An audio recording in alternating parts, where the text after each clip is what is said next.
Bonjour à tous, bienvenue dans Si on parlait sport, dernière émission de l'année 2018 sur le sport local. Pour refermer cette année en beauté, j'ai convié autour de cette table les meilleurs chroniqueurs du département et ils sont survoltés comme jamais. Présentation en musique. On commence à ma droite, il est comme le Père Noël, il rend heureux tous les téléspectateurs quand il vient sur cette émission. Le seul, l'unique, le capitaine Yann Dujarrier du club de Vélizy 78 est encore avec nous aujourd'hui pendant une heure. Bonjour Mickaël. Bonjour Yann, comment allez-vous ? Très très bien. Période de Noël, qu'est-ce que ça vous inspire ? Oh, pas grand-chose.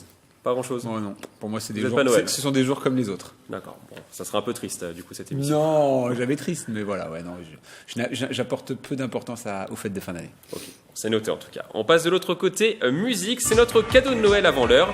Elle est aussi douce qu'un flocon de neige qui tombe sur la joue en plein hiver. Elle adore les moments romantiques au coin du feu avec une boisson chaude et un film de Noël. Notre ambassadrice de charme, Hélène Delagrange, est avec nous et de retour. Mais oui, vous m'avez manqué là. Donc je suis contente que je reviens en Qu'est-ce plus qui s'est pour passé la dernière. Parfois j'ai des occupations et je ne peux pas être là, donc voilà. Mais Donc je suis ce talk ravie, n'est je pas reviens. votre priorité. Mais parfois, je C'est peux pas me compliqué. dédoubler, je peux pas. On repasse de l'autre côté, musique. Il est notre étoile de Noël, le all-star de cette équipe, ce passionné de basket licencié au Chenet Versailles, revient dans cette émission avec des analyses sportives dans sa hotte. Mesdames et messieurs, ladies and gentlemen, Corneille Akpakoun est avec nous. Bonjour Mickaël. Corneille, comment allez-vous ? Très bien, et vous. Donc vous aussi, vous êtes de retour dans cette émission. Vous étiez un habitué il y a quelques mois. C'est vrai, vous êtes avec de grand retour. plaisir, je suis de retour pour cette dernière de l'année. Donc Noël, ça vous inspire ? Beaucoup de travail pour préparer l'année prochaine, D'accord. Donc vous, c'est le travail, avant tout. toujours. On termine à ma gauche, musique, Noël est sa période préférée. Il arrive en plateau avec des analyses sportives et quelques blagues dans sa hotte. Et on est toujours ravis de l'avoir avec nous. La légende, le mythe, coach Jean Miss nous fait l'honneur de venir sur cette émission une nouvelle fois. Michael. Comment allez-vous ? Pleine forme. Pleine forme. Ouais, toujours pleine forme. Je voulais mettre une serre-tête comme Hélène, là, mais je n'avais pas les cheveux, donc j'ai hésité. C'était compliqué. Bon, Puis n'hésitez pas à échanger. Hein. J'attends mon Oui, cadeau, je mais bon, suis en fin d'émission, quoi. Alors avant de passer au programme de l'émission, j'aimerais qu'on revienne rapidement sur la route du Rhum. Le skipper versaillais de Comme un seul homme, Éric Bellion, est enfin arrivé en Guadeloupe. Il a terminé sa route du Rhum ce samedi 8 décembre, son temps 34 jours et 10 heures. Le sportif est arrivé 10e concurrent de sa catégorie, mais la ligne d'arrivée de la compétition était officiellement fermée depuis le 7 décembre. Il ne sera donc pas classé sur cette course. Il a enregistré cette vidéo juste avant son arrivée. On arrive demain. Bon, c'était un pari un peu fou, mais voilà, c'était notre défi. Et puis je me dis que tout ça, ça a finalement très peu d'importance. Ce qui compte, c'est qu'on boucle tous les deux cette aventure, qu'on ait réussi à passer des messages, à faire en sorte que plein de gens se sentent concernés et aient envie de réfléchir avec nous. Et on va finir la course, on va faire le tour de la Guadeloupe, on va faire tout le trajet jusqu'au bout, tout le parcours, pour respecter ce mythe extraordinaire qu'est la route du Rhum. Yann Dujarrier, qu'est-ce que vous en pensez d'Éric Bellion ? Alors moi je dis gros raté. Gros raté. Ouais, gros raté. Je veux bien qu'on parte en se disant je vais prendre mon temps pour faire la compète, etc. Mais je trouve que c'est dommage d'arriver hors délai. Il aurait pu prendre son temps tout en respectant le temps qui est imparti pour pouvoir réaliser la compétition. Il était pas loin, il a été à un jour près. Oui, mais justement, c'est ça. Il est pas loin, il est à un jour près. Eh ben, il aurait peut-être pu, il aurait peut-être pu faire en sorte d'arriver dans le timing. Et parce que surtout que c'était vraiment la philosophie de se dire, je prends mon temps, je suis tranquille, je le fais à la cool. C'était son angle en tout cas. Je sur cette médite course. avec moi-même. D'ailleurs, ils étaient deux, lui et son double, hein, puisque Il ne faisait qu'un. Voilà, il ne faisait qu'un, mais apparemment il a pris son plaisir. Ouais, je trouve que c'est dommage de rater à un jour le fait de rentrer dans les délais et je me dis là petit raté de com, on va dire. Hélène, qu'est-ce que vous en pensez ? Je rejoins ce que dit Yann. Après, c'est à si peu de temps du délai imparti, c'est dommage. Il aurait mieux valu, quitte à prendre son temps, qu'il arrive vraiment hors délai et qu'il se fasse, entre guillemets, une promenade. Mais là, c'est vraiment dommage. À si peu de temps.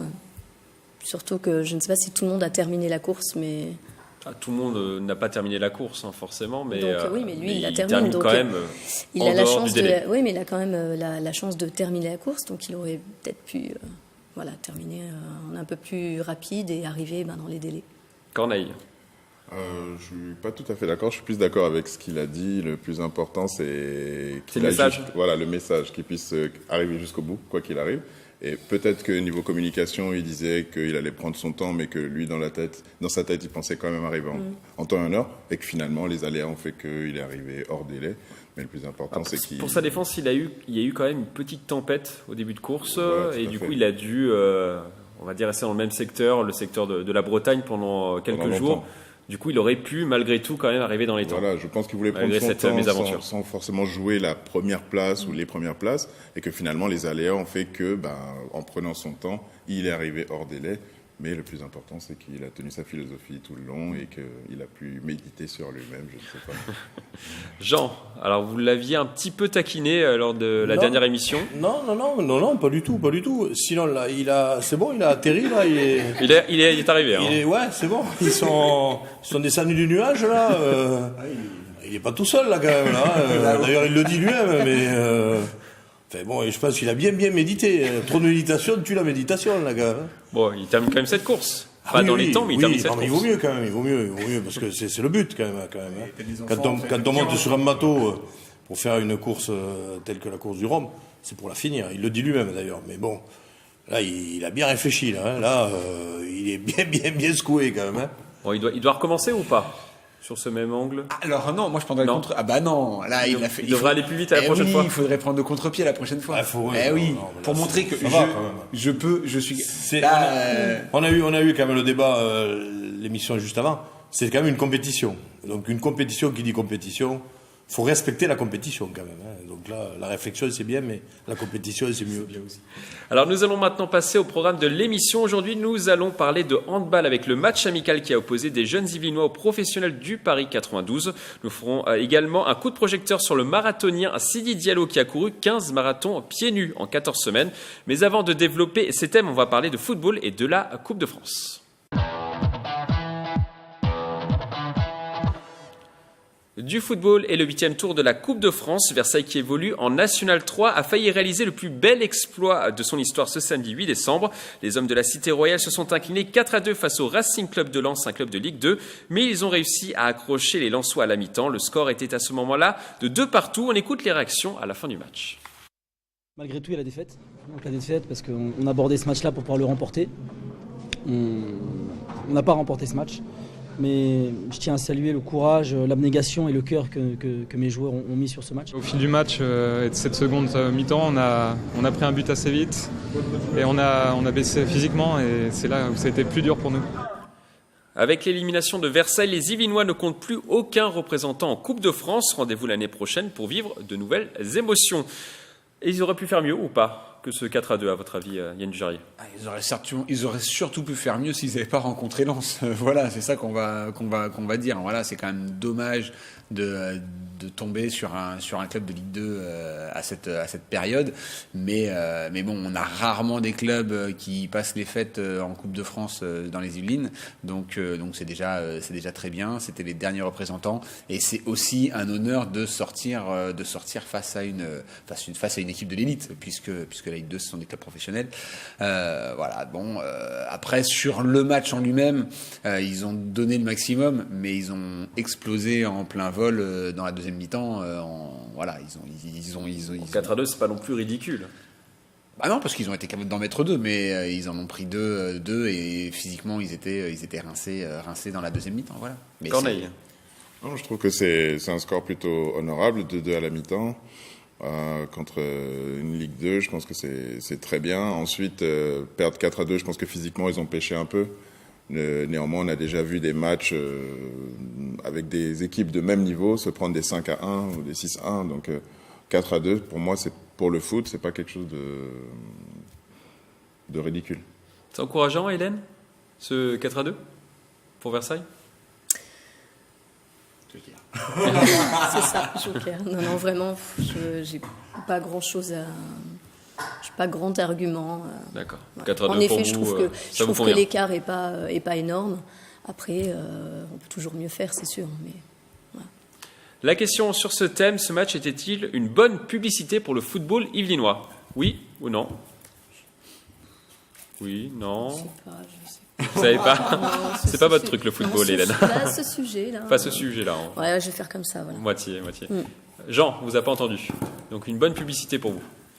Et forcément. Déjà, on connaît la magie de la Coupe de France de football. On sait que il n'y a pas de grosses équipes, il n'y a pas de petites équipes, puisque tous les ans, il y a ce qu'on appelle le petit poussé qui vient se glisser dans les grands du football français. Donc on connaît cette magie.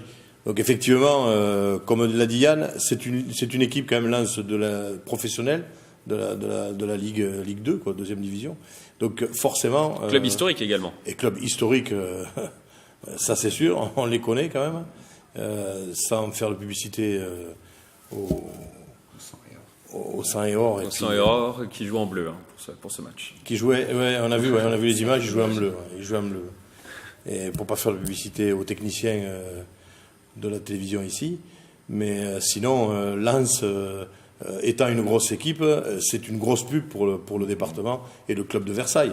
Je pense que les joueurs se frottaient à ce qui se fait de mieux, mais c'est quand même le monde professionnel. C'était un rêve de tout joueur de foot. Donc c'est que du positif pour eux. En plus, le score n'est pas non plus catastrophique. Il y a toujours l'amertume, parce qu'encore une fois, je le dis, c'est toujours la magie, on a toujours l'espoir que ça peut passer, et ça a pu passer. Le côté physique, le côté entraînement, d'un côté, il y a des professionnels qui font que ça, de l'autre, et les gens, ils ont leur boulot, et c'est plus un loisir qu'un travail. Donc il n'y a rien à dire, mais c'est que du plus, et c'est parfait. Le match était retransmis chez nos confrères d'Eurosport. Est-ce que ça sera un plus également pour le club? Corneille. Oui, bien sûr. C'est la preuve, on en parle là, on montre le match Eurosport. Je pense que Versailles n'a pas souvent eu de match diffusé sur Eurosport. Et s'il n'y avait pas eu ce tour de la Coupe de France, il serait pas allé. C'est la première fois pour le club de Versailles. C'est la première en plus, fois. il y a retombées financières, si c'est retransmis.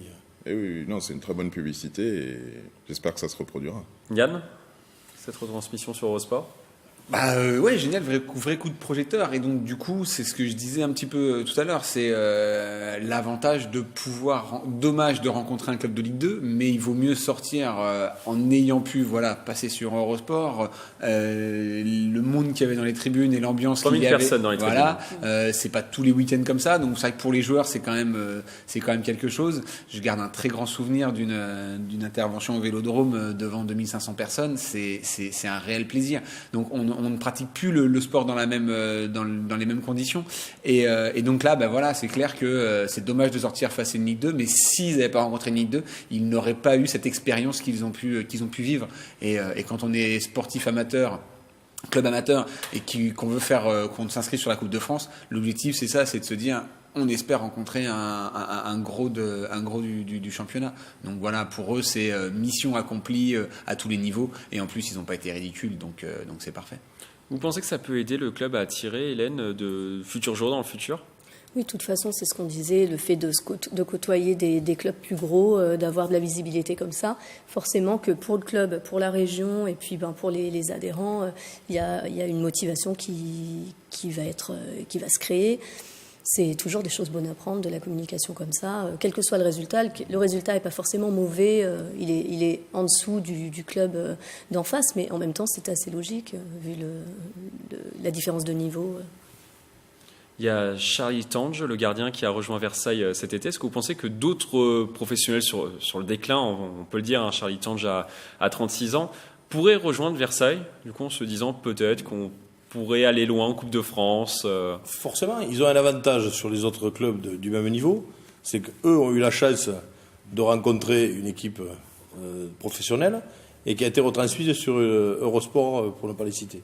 Donc forcément, c'est une publicité pour le club, et ils ont un coup d'avance sur leurs équipes du même niveau. Et ça peut effectivement, ça peut faire sourire certains et attirer certains joueurs en disant, tiens, ça n'a pas l'air mal, ça me plaît ce club, je vais aller jeter un coup d'œil. Finalement, leur jeu me plaît, puisqu'on a la possibilité de les voir jouer. C'est un plus par rapport à notre club du même niveau où il faut se déplacer au stade pour aller les voir. Là, ils sont passés à la télévision. Donc pour eux, c'est une belle publicité. Effectivement, pourquoi pas, ça peut attirer des clubs comme le gardien de but qui sont en déclin, quoi. Après le football, on passe au rugby. Dans le championnat honneur, les rugbyman de Chevreuse se sont imposés dans la douleur le 9 décembre contre leur voisin du Sky Rugby dans un match électrique. Le score de ce derby, 32-24. On écoute les réactions au micro de TV78. Quand même la fierté parce qu'on savait que ça allait être compliqué. C'est une équipe qui joue le haut de tableau et malgré tout on les a tenus avec nos armes, avec le jeu et la solidarité. Après dommage ça nous sourit pas mais on va continuer à travailler, on va y retourner. On était optimistes, on a gagné mais sans manquer de respect au Sky. Je pense que c'est normal qu'on gagne largement et par contre voilà, qu'il n'y ait pas le bonus, ça c'est pas normal par contre pour nous. Une petite réaction Jean par rapport à ces discours d'après-match. Je le découvre là. Je suis entraîneur de rugby. Je pense qu'une de mes principales qualités, c'est l'humilité. Là, je suis pas sûr qu'il en fasse preuve. Non, ça vous plaît pas. Cet entraîneur, on parle pas comme ça, c'est pas possible. C'est impossible. Surtout 32-24, oser dire, je manque pas de respect au club adverse, mais finalement, c'est tout à fait normal. Ils ont rien à voir. Et puis, ce qui me gêne, c'est qu'on n'ait pas pris le bonus. Enfin, mais c'est. J'espère qu'il. Ça vous choque? Oui, ça me choque énormément. En plus, je le connais bien. J'espère qu'il a analysé son interview et qu'il n'y a pas que ça, parce que. Ou alors c'est un montage de votre part. Non, il n'y a aucun montage, malheureusement. Mais je trouve ça, c'est choquant. Voilà, le mot, c'est choquant, parce que c'est un manque de respect total pour l'adversaire et pour le monde du rugby. L'humilité, ça sert, et la roue tourne, donc il ne faut pas qu'ils les oublient, tous ces gens. C'est pas bien, j'aime pas. Vous voulez rajouter quelque chose, Yann Ujari? La roue tourne va tourner, ouais. comme disait notre grand philosophe Ribéry. Le message est passé. Je vous propose maintenant de regarder plus en détail les essais de Chevreuse, une stratégie, je vais y arriver, basée sur leurs avants. À chaque touche, dans les 22 mètres, les entraîneurs faisaient rentrer 2 joueurs puissants qui permettaient de construire des mauls et de progresser rapidement dans l'embut. Les avants saint-quentinois moins puissants ne pouvaient que reculer face aux Chevrotins. Ils ont donc gagné avec leur puissance sans réelle construction dans le jeu. La question sur ce thème, faut-il toujours gagner avec la manière? Oui ou non? Non. Vous êtes unanime? Corneille. Non, si on parle de gagner, gagner, il n'y a pas de signification, c'est gagner. Par contre, si on parle d'avoir un beau jeu, oui, on peut certainement décliner, avoir un jeu qui a plus de gueule, etc. Mais si on parle de gagner, il n'y a pas de manière de gagner. Gagner, c'est avoir un point de plus que l'adversaire. Hélène, vous êtes d'accord? Oui, je suis d'accord. D'accord. Non, mais vraiment. Très simple. Vraiment. Peu importe la manière, seule victoire compte. Ouais. Voilà, oui, après, tout. ça sera ça le bonus. Une victoire à la française, comme disaient les inconnus. Je ne sais pas si vous vous souvenez. L'histoire ne retient que le résultat, ne retient jamais la manière. Voilà, ça c'est déjà la chose. Donc, on est champion du monde. Et c'est vrai que bon, après, ça peut choquer certaines personnes. Mais si c'était leur force. Vous, en tant que coach, vous pourriez appliquer cette stratégie? Ah, tout à fait. Mais tout à fait. C'est pour gagner un match. Peut-être pas dans ce sens-là. Jouer sur. De toute façon, en tant qu'entraîneur, on joue sur nos forces. Hein. Donc, si on est fort devant, on va forcément axer le jeu devant. Comme je vais pas faire les vieux, mais Béziers à l'époque, à la grande époque de Béziers, où ça jouait qu'en cocotte, qu'en ballon porté. Bon, mais voilà, c'était un peu ça. Là, c'était sa force. Il fait rentrer 2 joueurs, le règlement lui permet. On peut dire que bravo. C'est pas beau, mais c'est efficace. À la fin du match, c'est le gain du match. Donc là-dessus, tactiquement, il n'y a absolument rien à dire. Il joue sur ses forces. Il n'est pas là en tant qu'entraîneur pour faire plaisir aux spectateurs et à donner une image de jeu de mouvement. Un petit peu également. Le spectateur, il est content quand on met un essai. Parce que pour les puristes, c'est quand même un essai de devant, c'est beau aussi. C'est faire un ballon porté, c'est tactique, c'est pas simplement. Mais ne faire que ça pour le match. Si c'est sa force, on peut pas lui en vouloir, puisque le résultat lui donne raison. Donc il va pas balancer les ballons derrière s'il a que des manganes et si les mecs ils ont des gants de boxe et qu'ils chopent pas un ballon. Il faisait très froid ce jour-là aussi pour. Non mais je sais pas s'il fait froid. Pour remettre un petit peu dans le contexte. Oui, bien sûr, mais il fait froid pour tout le monde, pour les 2 équipes. Mais si les autres derrière ils ont un cancer des mains, il va pas leur filer les ballons. Donc il a joué sur ses forces. On peut pas lui reprocher ça. Là on peut pas lui reprocher. Non. Tactiquement, il a joué sur ses forces. Corneille, vous aussi vous êtes coach un petit peu aussi. Oui. À vos heures perdues. Comme il a dit, la tactique c'est. Dans le basket, par contre, oui, pas dans le rugby. Dans le basket, non, pas dans le rugby. Non, la tactique, c'est de jouer sur nos forces et sur les faiblesses de l'adversaire. Voilà. Et d'obliger cet adversaire à réagir par rapport à ce qu'on lui propose. Si ce qu'on lui propose pendant tout le match, on lui propose la même chose et qu'il ne peut pas réagir, bon ben voilà, on appuie et on va jusqu'à la fin du match comme ça, il perd. Mais est-ce qu'on respecte l'adversaire ? Oui, totalement. En faisant ça. Ah oui, totalement. On lui montre justement une de ses faiblesses qu'il devra travailler, lui, s'il veut progresser. Mais après, c'est un petit peu dommage que l'équipe adverse n'ait pas su réagir, parce que s'ils prennent 4 essais comme ça, c'est ça ? 4 essais. Ils prennent 4 essais comme ça. C'est ça qui aurait été intéressant. C'est dommage qu'ils n'aient pas trouvé la solution pour les contrer sur ce genre de choses. Il existe quand même quelques solutions. Et oui, voilà, c'est ça. Voilà. Donc, c'est tout ce qu'on peut regretter, mais on ne peut que dire bravo au choix tactique. Belle stratégie. Est-ce qu'il faut être fataliste quand on est le Sky Rugby en face ? Non, pas fataliste. Non, il faut simplement. Se dire finalement, on pouvait rien faire sur ce match-là. Ils étaient plus forts que nous. Oui, ça on a le droit de le dire, ça on a le droit de le dire. Maintenant, il faut aussi réfléchir et se dire, on ne va pas, parce que là on est sur la phase de match aller, il ne faut pas qu'on retombe dans le même piège au match retour.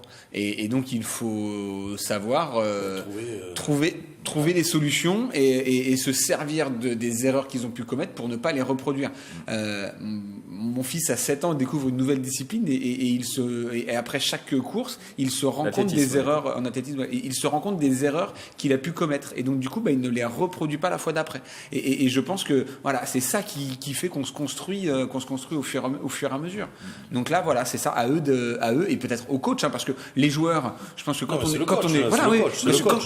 on est sur le terrain, on réfléchit qu'à un truc et donc c'est au coach de trouver une parade. Coach, justement, Chevreuse doit rééditer ce type de performance ou ils doivent faire évoluer leur jeu dans le futur pour espérer aller encore un peu plus haut? Parce que là, ils sont actuellement deuxième du championnat. Et ils vont deuxième de leur poule, oui. Deuxième de leur poule, ils peuvent possiblement ils sont encore en course pour monter. Est-ce que ça payera un peu plus haut? Alors, il est certain que lorsqu'on est fort sur un secteur de jeu, comme là devant, mais qu'on n'a que ça à proposer, lorsqu'on n'est pas complet comme équipe, dès qu'il va tomber sur une équipe qui va pouvoir les contrer devant, si derrière il n'a pas la solution pour pouvoir écarter le ballon et puis passer derrière, forcément ça va le limiter dans l'évolution de son championnat et face à des adversaires qui pourront répondre à ses forces, quoi, en opposition. Donc là, effectivement, forcément, c'est un peu limite comme jeu, quoi, comme jeu. Pour rapidement, Yann Jarrier. Aujourd'hui, on en parle, donc ça veut dire qu'il y a d'autres équipes qui vont le savoir et donc qui vont pouvoir anticiper cette situation pour pas que ça se produise. On ne peut pas être responsable en tout cas de la descente de Chevreuse au classement. Non, mais c'est les équipes les plus complètes, sont les plus fortes, c'est normal. Voilà. On range maintenant les ballons ovales pour parler handball dans notre focus du jour.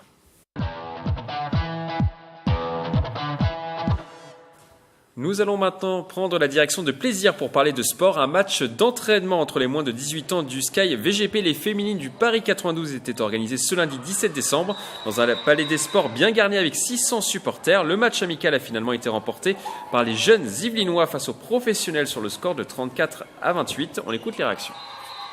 Ils sont plus grands, plus costauds, plus lourds, plus rapides, plus vifs. Ils sont 60 sur le banc, donc on n'avait aucune chance avant de jouer le match, mais c'est un match de travail. C'était intéressant parce qu'on a vachement pu jouer sur la trajectoire de balle. Après, en attaque, étant donné qu'on est un peu plus puissant, c'était plus facile, mais on a fait un bon match dans la globalité et j'ai trouvé ça super intéressant dans plein de domaines. Donc si c'était à refaire, à refaire. Et le souhait de l'entraîneur pourrait être exaucé. D'autres rencontres entre les féminines du Paris 92 et des jeunes Yvelinois pourraient être programmées dans le futur. La question sur ce thème, est-ce que c'était un match pour du beurre? Oui ou non? Oui. En sachant que ça pouvait peut-être les faire progresser. Ah, un petit duel se profile. Non, je ne sais pas trop. Vous ne savez pas trop. Vous êtes indécis. Indécis Pourquoi vous êtes indécis? Parce que je ne connais pas trop l'historique de l'organisation de ce match, donc je ne peux pas savoir si c'était... Donc c'est un match amical. Les moins de 18 ans du Sky VGP rencontraient les professionnels du Paris 92. Mais les filles du Paris 92 sont venues pendant la trêve, du coup, la trêve handball avec l'Euro qui s'est profilé en France. Et par conséquent, sont venues avec moins de joueuses. Elles sont venues avec tout simplement une remplaçante. D'accord. Match amical. Non, je dirais que non, c'est pas... Non. Non, enfin un petit duel du coup. Non, vous étiez d'accord autour de cette table? Pour moi, c'était. C'est un match pour du beurre. On fait un petit duel entre Non, mais vous, Jean. Allez-y. Tu voulais dire? Qu'est-ce que vous voulez dire? Non, mais je disais, on peut pas dire que c'est. Enfin, je mets oui pour du beurre parce qu'il n'y a pas de sélection, il n'y a pas de, il n'y a pas de choses à gagner derrière, de niveau à conquérir. Maintenant, il y a quand même de quoi apprendre. Elles viennent en sous-effectif, elles combattent, elles jouent contre des jeunes qui sont normalement moins forts qu'elles. Mais il y a quand même à apprendre en fait. Il y a toujours quand même à apprendre. Donc après, pour du beurre, je dirais pas forcément. Donc, Yann Dujarier. Ah pardon. Yann Dujarier. On donne la parole à Yann Dujarier, on vous la redonne juste après. Yann Dujarier. Oui, pour du beurre, parce que habituellement, ce ne sont pas Enfin, c'est simplement une compétition entre des femmes et des hommes. Le seul sport qui fait que les hommes et les femmes se rencontrent, c'est l'équitation. Et là, il n'y a pas de différence. Là, on n'est pas...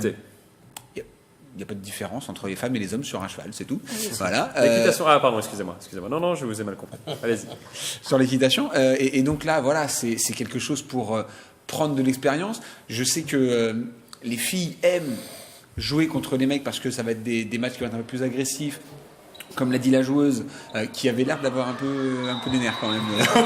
Elle avait un peu mauvaise. Le gros souci en fait du match, les filles du Paris 92 sont sorties très frustrées parce qu'elles étaient fatiguées, tout simplement. Elles n'avaient qu'un remplaçant, une remplaçante. Ouais. Et les garçons, ils sont allés à fond, ils avaient beaucoup de remplaçants et ils ont été un petit peu brusques, on va dire, dans leur défense. Voilà, les règles pour un match amical. Voilà, pour un match amical. Et peut-être que les règles ont été mal fixées au départ. C'est-à-dire qu'on ne peut pas non plus faire n'importe quoi. Oui, ce sont des joueuses professionnelles, mais en effet, si elles viennent avec une remplaçante de l'autre côté, on ne peut pas dire c'est bon, on a 3 mecs à chaque poste et puis tout le monde joue à fond. En effet, c'est déséquilibré. Je pense que à l'avenir, sur ce type de rencontre, il faut un petit peu comme au foot, dire on a le droit à 3 remplaçants, ce qui n'est pas du tout le cas au hand, mais on a le droit à la même chose pour une équipe comme pour l'autre. Et à partir de là, on jouera avec les mêmes armes. Mais déjà, c'est des mecs qui sont tous très jeunes, puisque c'est une équipe de 18 ans, c'est ça? Oui. Moins de 18 ans. Moins de 18. Avec 18. 15, 16, 17.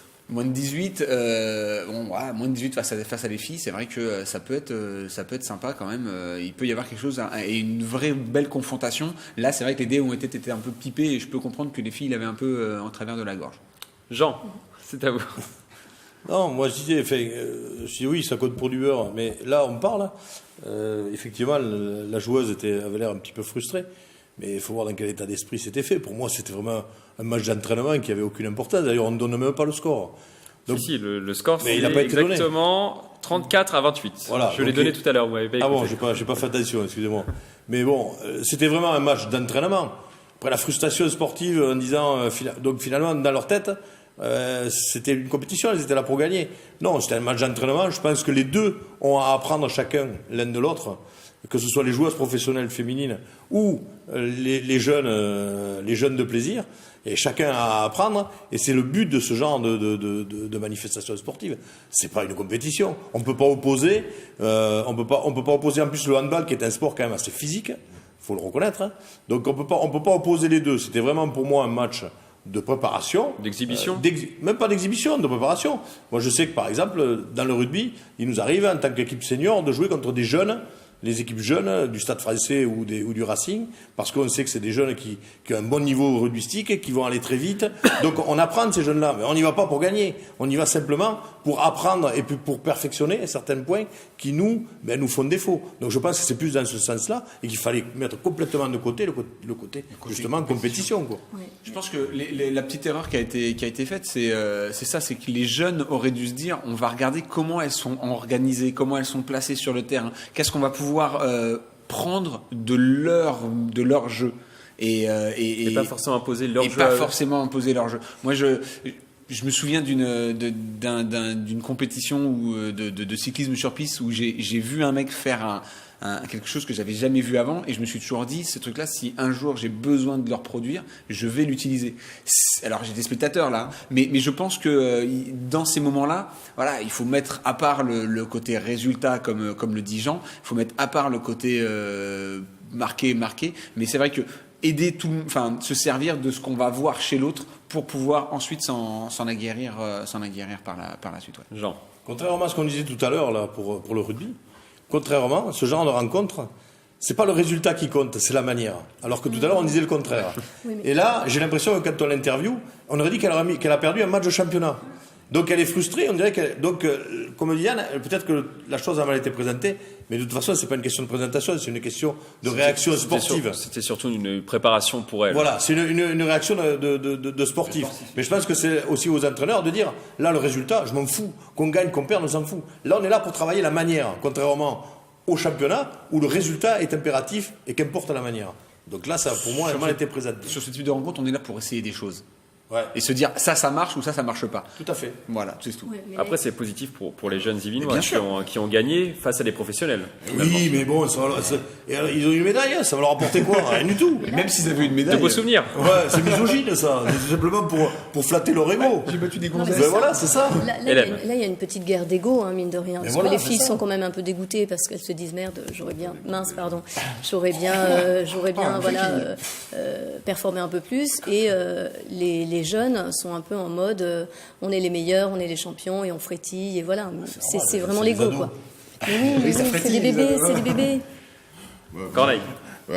Ils ont quand même été devant un public de 600 personnes. Ça peut quand même leur permettre à ces petits jeunes de gagner en expérience.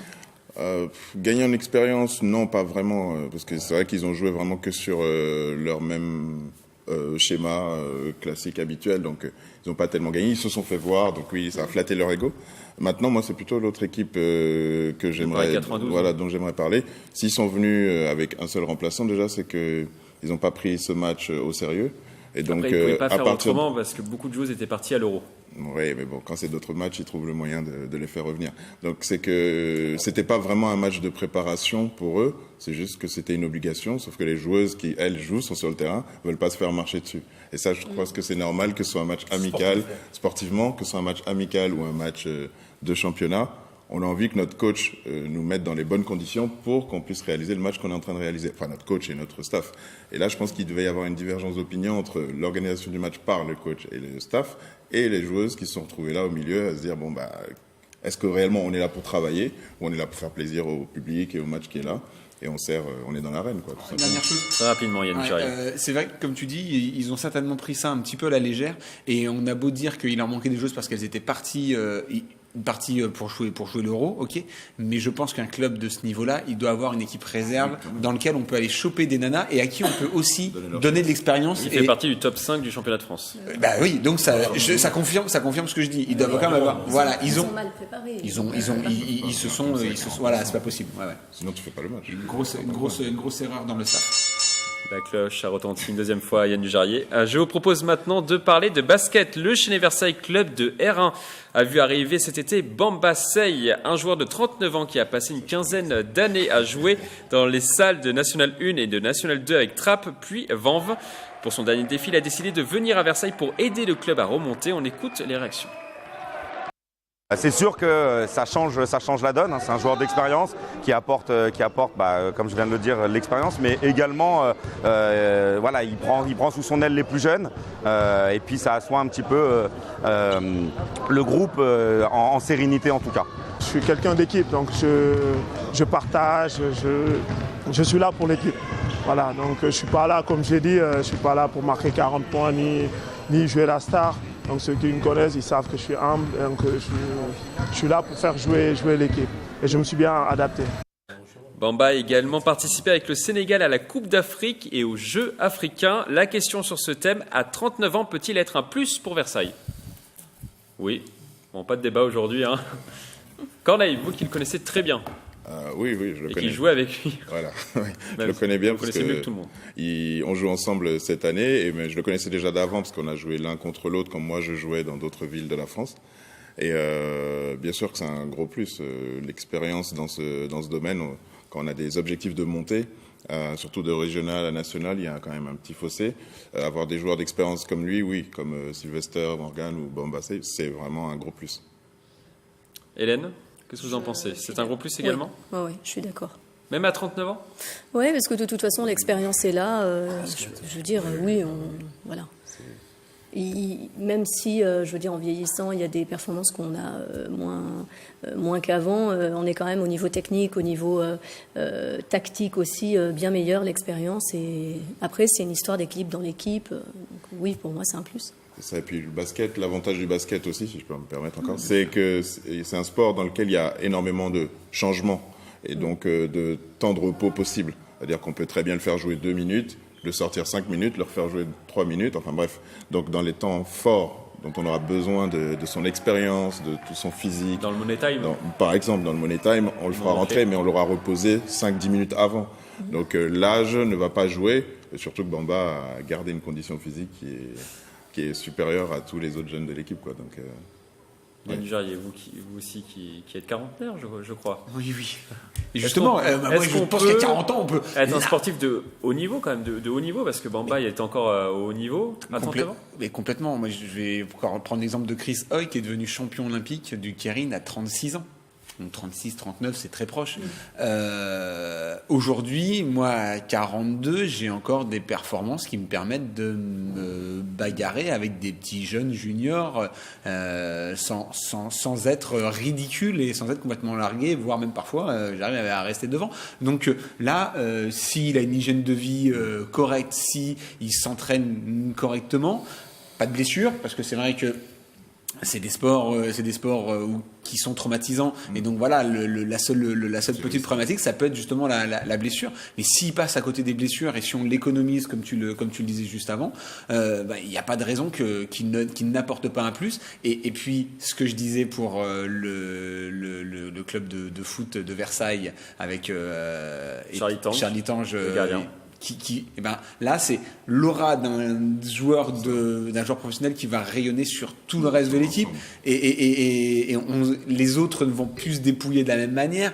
Oui, on a lui, si jamais il y a un coup dur, il peut rentrer et il va apporter quelque chose de plus. Et puis sur l'équipe adversaire, purée, il y a de l'autre côté, il y a un ancien pro, et il va avoir ce que tu disais tout à l'heure, l'anticipation, l'expérience, il va pouvoir anticiper des choses que les autres ne verront pas.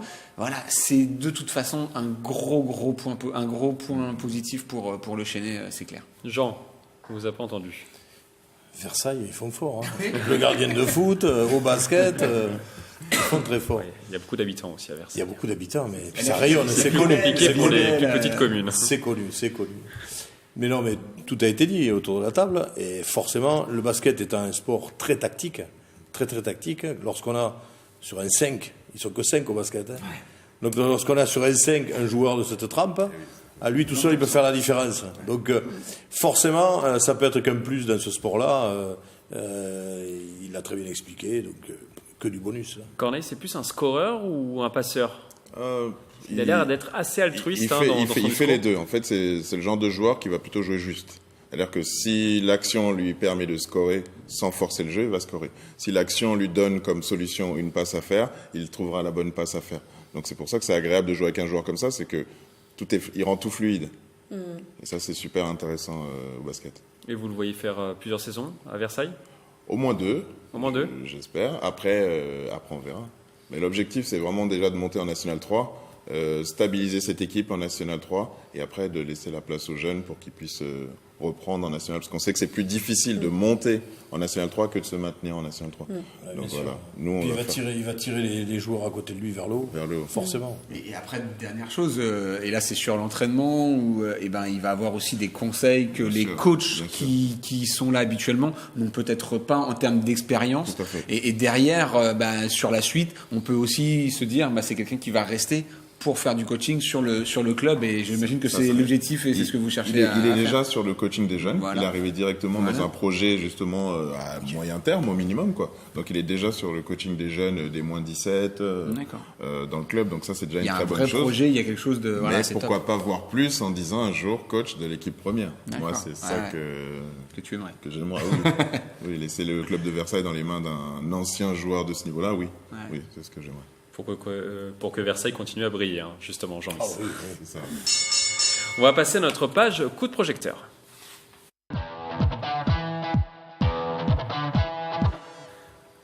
Dans ce coup de projecteur, je vous propose de revivre les plus grands moments qui ont marqué l'année sportive 2018 dans les Yvelines, un montage de Sandrine Fonteil.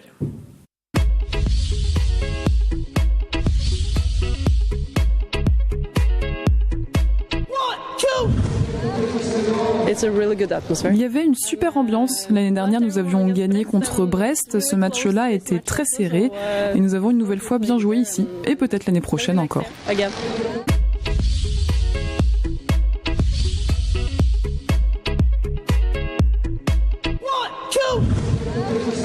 On insiste bien sur le terme de bras de fer sportif.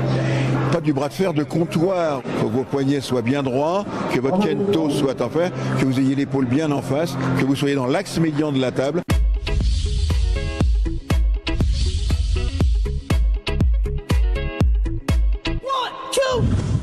C'est un département qui est juste à côté de Paris. Paris est là et en même temps c'est la forêt, c'est la campagne. Bref, il y a tout pour pouvoir faire du vélo, le vélo des champions comme la bicyclette en famille tranquillement avec les amis.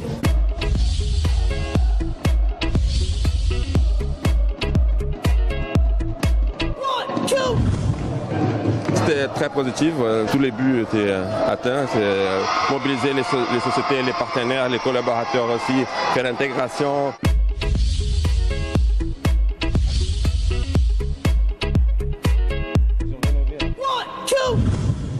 On est très chanceux d'avoir eu cette wildcard en double et je suis vraiment impatient de vivre pleinement cette expérience de mon premier Roland-Garros. C'est génial, c'est top. Avec Arthur, forcément on s'y attendait pas forcément, mais c'est vraiment un super cadeau et on va essayer de se concentrer à 100% pour en tirer le meilleur.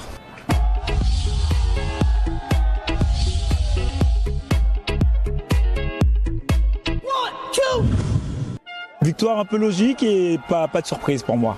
Psychologiquement et physiquement, je pense qu'on est un peu mieux que Maurepas sur cette deuxième partie de saison. Donc pas surpris, disons qu'on a bien préparé notre match depuis un moment. Et puis les joueurs étaient super motivés, ils voulaient absolument la gagner.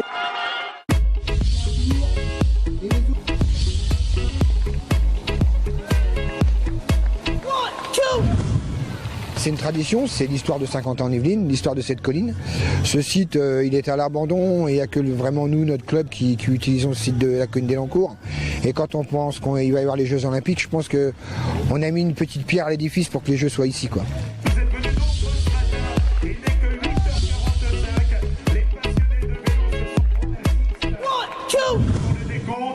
Toujours motivé, à quelques jours du départ du Tour de France, voilà, d'être au départ du championnat de France, c'est toujours une course spéciale, donc je suis content d'être ici, quoi.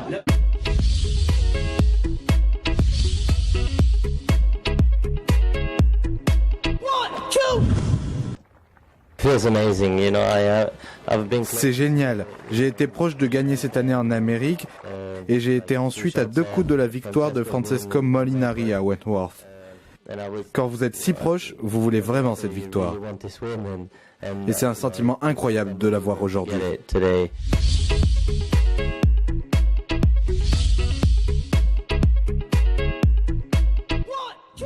La recherche du Paris Saint-Germain aujourd'hui, c'est de recréer un lien avec l'ensemble de ces activités sportives. Aujourd'hui, nous sommes étalés sur le territoire parce qu'il y a une histoire qui s'inscrit de cette manière-là. Donc aujourd'hui, ça va être la première fois que toutes les activités sportives du Paris Saint-Germain vont pouvoir s'implanter sur un même lieu.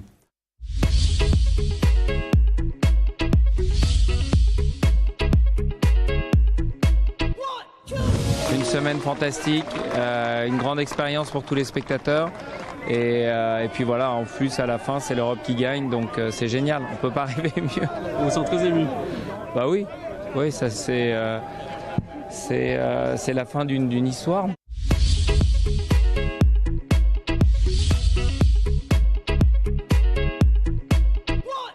C'est vrai qu'on s'attend toujours à une finale, on aime la gagner quand on joue, c'est vrai ce qu'on dit souvent, une finale ça se gagne.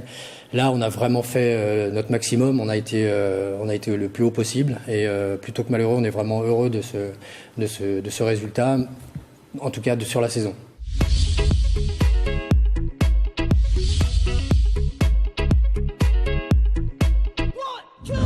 Répétition d'organiser des Coupes du Monde, des Championnats du Monde chez nous en France dans cette installation. La fédération va y faire aussi ses armes en tant qu'organisateur.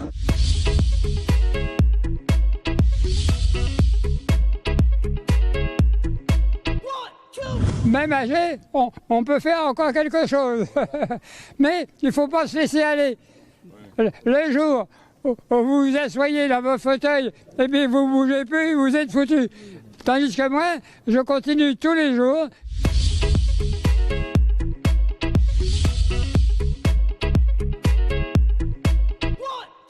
Au début, je croyais que c'était un rêve, j'y pensais pas. Après, quand on était sur le podium et qu'il y a eu la Marseillaise, ça commençait à se réaliser petit à petit. Au début, c'était magique pour moi.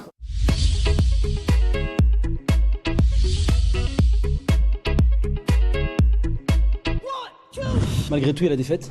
Donc la défaite parce qu'on abordait ce match-là pour pouvoir le remporter. On n'a pas remporté ce match. Mais je tiens à saluer le courage, l'abnégation et le cœur que mes joueurs ont mis sur ce match. La question sur ce thème, quel est votre moment préféré autour de cette table? Non, vous pouvez le dire oralement, Yann Dujarier. Championnat de France de cyclisme sur route à Mantes-la-Jolie. D'accord, pourquoi? Parce que je suis cycliste. Juste pour ça. Juste pour ça, ouais, que je suis chauvin. Pas de Ryder Cup? Si, bien sûr que la Ryder Cup, c'est l'élément qui rayonne à travers le monde. Donc, ça a eu lieu ici et on n'est pas sûr de pouvoir le revoir un jour. Donc, bien sûr que c'est formidable. Maintenant, je défends ma patrie, je défends mon sport et donc, pour moi, ça restera le championnat de France. Corneille, pour vous? Ryder Cup. Ryder Cup, pourquoi? Parce que c'est un événement mondial et on l'a une fois dans notre vie, quoi. Ouais, pour vous, Jean-Miss aussi, Ryder Cup, bien sûr.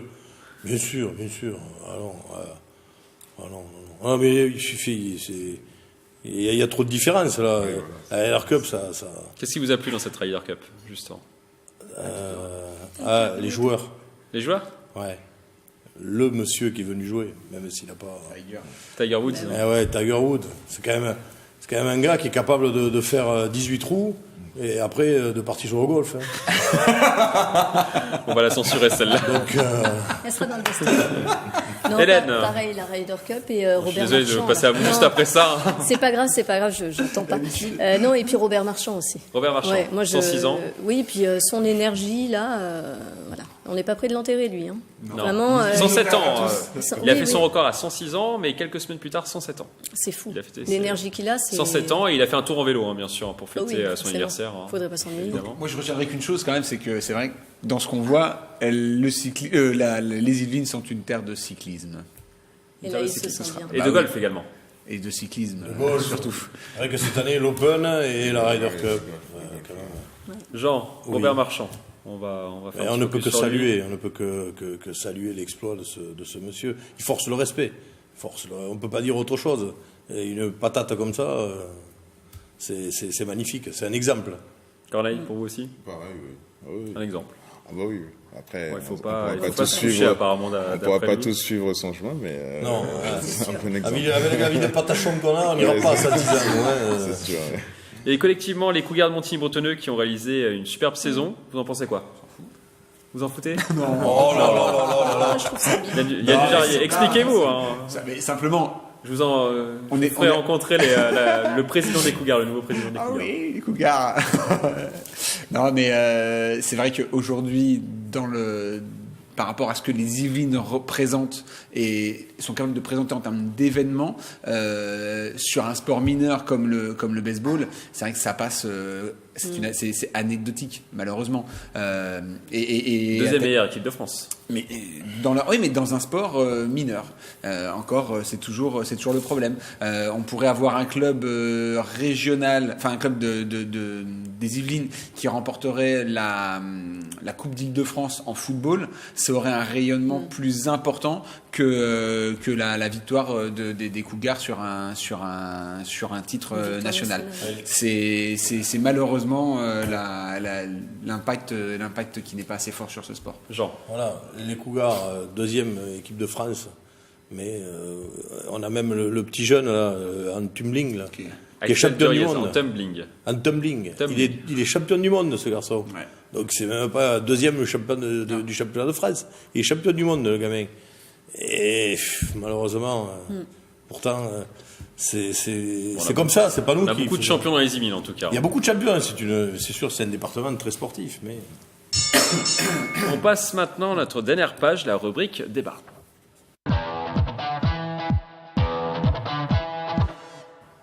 Dans cette page débat, nous allons parler course à pied. Sidi Diallo, un Ninimontain de 63 ans, a réalisé en 8 ans plus de 180 marathons sur 7 continents.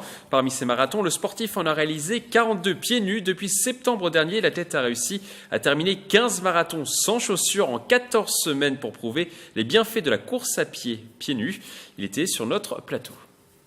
Quand les gens me voient courir pieds nus dans un marathon, ils sont blessés, ils ont mal partout, ils voient que moi, je n'ai rien du tout. Ils voient mes pieds, je n'ai rien du tout. Ils se posent des questions. Et quand je leur dis maintenant, c'est mon 14e en 13 semaines. Ah bon? Ah non, là, voilà. C'est juste, en fait, l'idée de faire ces 15 marathons en 14 semaines, partout dans le monde, c'est pour que les gens puissent... il faut qu'ils voient, parce que c'est difficile à croire. On est tellement convaincus des vertus protectrices de basket que... Voilà, c'est pour ça que je le fais. Et je le fais toujours avec le sourire pendant la course parce que je ne souffre pas, je ne veux pas inventer des douleurs, il n'y en a pas, pour que les gens se rendent compte. Et ça marche. La question sur ce thème, son mouvement peut-il prendre? Je pense que non. Non. Vous avez décidé de ne pas faire de duel aujourd'hui. Jean, vous avez pu regarder avec attention les propos de Sidi Diallo. Oui, on l'avait déjà vu. Il devrait faire un tour de bateau avec Eric Bellion, mais... il serait bien. Non, mais c'est très bien. Les performances, lui, il est surhumain, ce garçon. Il est surhumain. Réaliser des performances comme ça, quand on sait le temps de récupération qu'il faut après un marathon. Il avait réalisé 7 marathons en 7 jours une fois. Je me rappelle, je me souviens de ça, on en avait parlé ici. C'est surhumain, c'est surhumain. Et d'autant plus pieds nus. Alors bon, pieds nus. Et à 63 ans. Et à 63 ans. Non, mais... il est de la marge quand même pour arriver à Robert Marchand qui a 106 ans. Oui, mais quand même, médicalement, je sais pas, il devrait faire des expériences sur lui parce que moi tous les potes que je connais qui font du marathon vous disent la même chose. Il faut un temps de récupération quand même assez important pour pouvoir repartir sur un autre marathon. Là, ce monsieur, il est impressionnant. Après, à faire les adeptes pieds nus, peut-être chez lui, mais ici, qu'est-ce qu'ils vont faire après? Ils vont plus vendre les Nike et tout ça, ils vont gueuler. Non, c'est pas possible.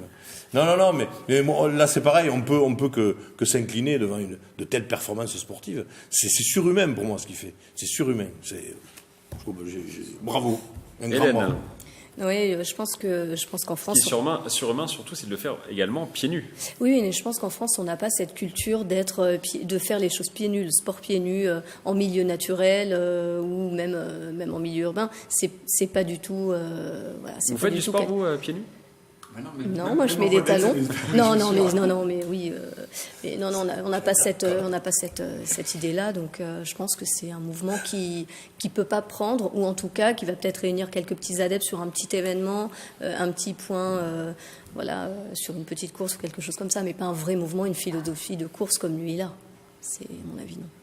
Yann, il y a quand même quelques coureurs quand même qui le soutiennent et qu'il arrive à convaincre finalement dans sa course de retirer leurs chaussures et de courir avec lui. Des coureurs amateurs ou des coureurs professionnels? Des coureurs amateurs. Voilà, des coureurs amateurs. Et en effet, j'avais aussi entendu parler, vous savez, des petites chaussures là très très fines qui... Il les met quand il fait trop froid. Voilà. Apparemment, c'est vrai qu'il y a un toucher qui est différent. Il y a une... Mais voilà, aujourd'hui, au quotidien, on vit avec nos chaussures, certainement à mal. Il a certainement raison, mais c'est tellement ancré dans l'esprit des gens. Et puis, si nos amis romains ont décidé de mettre des Spartiates à une époque, c'est peut-être aussi parce que il y a un petit peu de confort, il y a quand même un peu de confort avec ces chaussures, donc avec nos chaussures. Donc ça remonte à très très longtemps, bien avant que Nike ait pu ou Adidas ou Reebok ait pu faire du lobbying. Donc voilà, il y a certainement des choses qui lui vont bien à lui. Je suis pas sûr que ce soit bon pour tout le monde. Corneille, qu'est-ce que vous en pensez? C'est la théorie tient debout? Pour répondre à la question que vous aviez posée, est-ce que ça peut prendre? Donc on a tous répondu non. Enfin, moi, j'ai répondu non aussi parce que justement dans la société dans laquelle qui diffuse, on va dire, ces images, dans la tête, les mouvements pieds nus, ça n'existe pas en fait. C'est presque arriéré, on va dire. Donc il fait 0 degré, moins 3 degrés, personne ne va penser à marcher ou courir pieds nus. Après, donc, il fait les marathons généralement quand il fait beau dans le pays. Ouais, mais quand même. Je pense pas que le mouvement prendra. Maintenant, c'est clair que, comme il a dit, c'est un surhumain. C'est faire des marathons, déjà en faire aussi souvent en peu de temps. Je sais pas comment c'est possible. Et les faire pieds nus, c'est encore une prouesse que je peux pas expliquer. Donc pour vous, non, parce que les sportifs, les marathoniens ne vont pas courir pieds nus dans 10, 15, 20 ans? Je pense pas, parce que faut avoir ses capacités physiques à lui. Et je pense que lui, si c'est un extraterrestre, il n'y en a qu'un.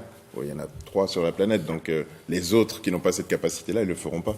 Oui, puis vous êtes d'accord, Hélène? Oui, puis je pense qu'il y a aussi une adaptation progressive. On ne peut pas passer en chaussures à pieds nus d'un coup à n'importe quelle saison. Elle a mis plusieurs mois quand même pour arriver à courir pieds nus. Encore une fois, on parle que de en mois.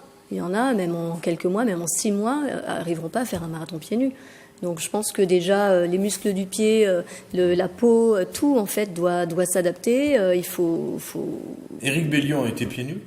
Éric Bellion était sûrement pieds nus. Sur son bateau. D'accord. Tu vois, j'ai pas eu d'informations. Ça a pris sur le bateau. C'est la fin de cette émission. On se retrouve début janvier pour une nouvelle émission. Un petit tour de table. Qu'est-ce que vous allez faire pendant les vacances? Du sport. Du sport.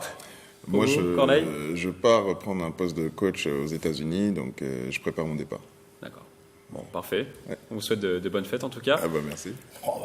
Jean, pour vous? Derrière, impeccable. Vous allez passer vos vacances avec l'entraîneur de Chevreuse? Je vais faire le Père Noël. Alors, mais j'ai rien contre Stéphane. Hein. On va pas revenir là-dessus. Hélène? Ouais, moi, je vais manger. Manger. Moi, je vais vous appelez, c'est terminé. En famille, je vais en famille. Dans le sud-ouest. Bon, un classique. On va terminer par une citation du pilote de course Ayrton Senna. Je crois que l'on apprend et que l'on progresse sans arrêt. Nous sommes sans cesse mis à l'épreuve. Je vous laisse méditer sur cette phrase. À bientôt sur TV78 et très belle fête de fin d'année.